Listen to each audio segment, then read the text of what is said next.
Je le dis en anglais parce que Sophie c'est pour moi et Max aussi.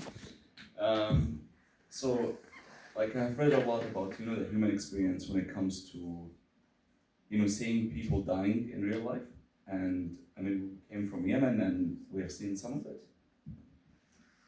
But I think when you come to Europe and everything is kind of like peaceful in a way, and you kind of forget the reality touch, like with like exactly what you said, and it can happen anytime, right?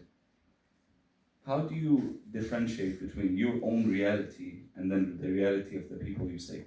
And how do you keep them separate from merging together, And how does it affect, like, in general, like, your work and your personal life? Thanks for the question. I don't like microphones very much. Okay, the truth is I don't know. I would ask the same question maybe of someone who's come from Yemen. How do you bridge that gap and keep things separate, but they're not separate. They're the same, and they kind of flow together. And I would ask even a deeper question of some of the people we've rescued. My perception of what I've seen, like I've seen ships sink at night with 100 people in the water and people dying all over the place, and it looked to me like hell, like really like hell. You know what I mean? Like not. I think it's a bit like I couldn't even have imagined the suffering I saw there of humans, in the sense that sometimes there'd be one person inside the hell trying to help their partner out of death and dying. It's like, how do you put this in a world that exists in the same space that we are in at peace today? And I almost would say it's impossible, but then I would also say the opposite. It's like they exist together. I have no understanding of how to bridge the gap, because I'm not sure that there is a gap, and I'm not sure. I would say what I've seen, though, is an incredible resilience in humans. And like Hara was saying, everyone has a nap on deck after these horrible rescues. And then there's singing in this sense of power. And I don't want to make singing something silly. It's like, it's a form of resistance. And having a family and a life after this is a form of resistance.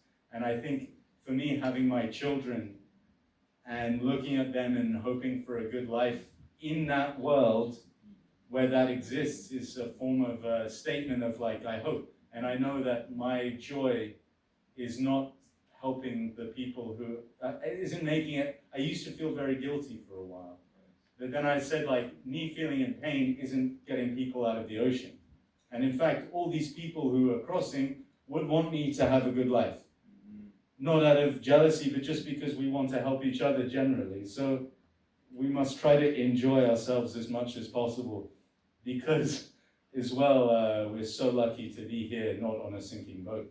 And so probably human resilience, I think, is in all of us. And, we have such a short period of time, and it can go at any moment. So I do my best to enjoy, even though every day is intense, because I'm an intense person, I think, before all of this stuff.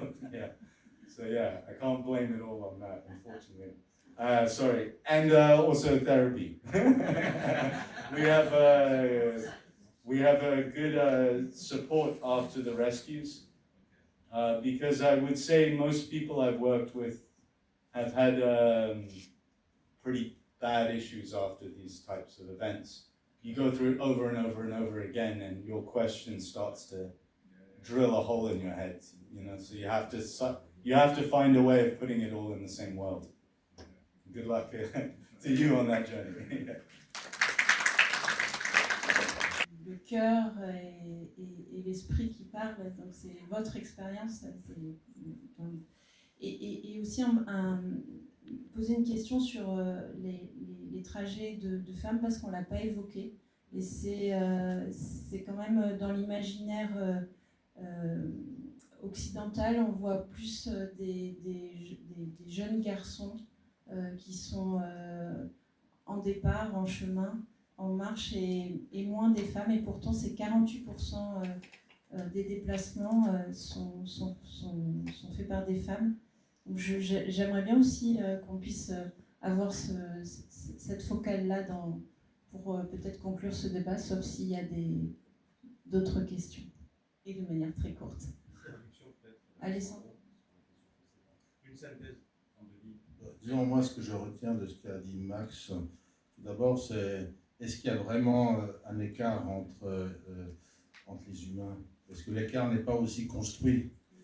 Parce qu'on dit, l'autre, accueillir l'autre, puis revenir à la question d'hospitalité, l'autre n'existe pas. L'autre est produit, l'autre est construit. Et Max a dit, est-ce qu'il y a un écart, un gouffre entre eux et moi? Et je trouve que c'est quelque chose de très puissant. C'est quelque chose qui nous est martelé par l'école, par les médias, et qui mérite d'être questionné, vraiment. Et après, j'imagine, moi-même, j'ai vu quand même des choses dans tous ces périples. C'est très dur, et Max disait que bien sûr, pour les gens de SOS Méditerranée, qui voient des choses tragiques, terribles, la nécessité d'être accompagné dans un parcours thérapeutique est absolument nécessaire. Enfin, c'est inévitable, sinon on sombre soi-même. Mais je trouve que Max a dit aussi un grand message d'espoir, c'est que même les gens qui sont secourus en mer par SOS Méditerranée, par Max et ses collègues, ne souhaitent que du bien à ces sauveteurs, et ils sont bien conscients aussi que c'est pas en partageant la souffrance qu'on va soulager leur propre souffrance. Ça, c'est pas un principe d'humanité. Le principe d'humanité, disons, c'est d'abord de reconnaître l'humanité de l'autre. Hein. Souvent, dans les conflits, on affirme sa propre humanité, on affirme avoir été victime, mais la paix ne peut se construire que si d'abord on reconnaît l'humanité de l'autre, même celui qui nous a fait souffrir, et qu'on prend conscience de sa propre souffrance. Une fois qu'on fait cet effort de distanciation par rapport à soi, peut-être que le gouffre entre l'autre et moi-même s'estompe et disparaît, et même, je dirais, révèle son caractère illusoire. Enfin, c'est pas une traduction de ce qu'a dit Max, c'est plutôt ce que moi j'en retire par rapport au fait que vraiment, je crois, que l'humanité, si on sait se dessouvenir de ce qu'on nous a enseigné trop souvent, est première.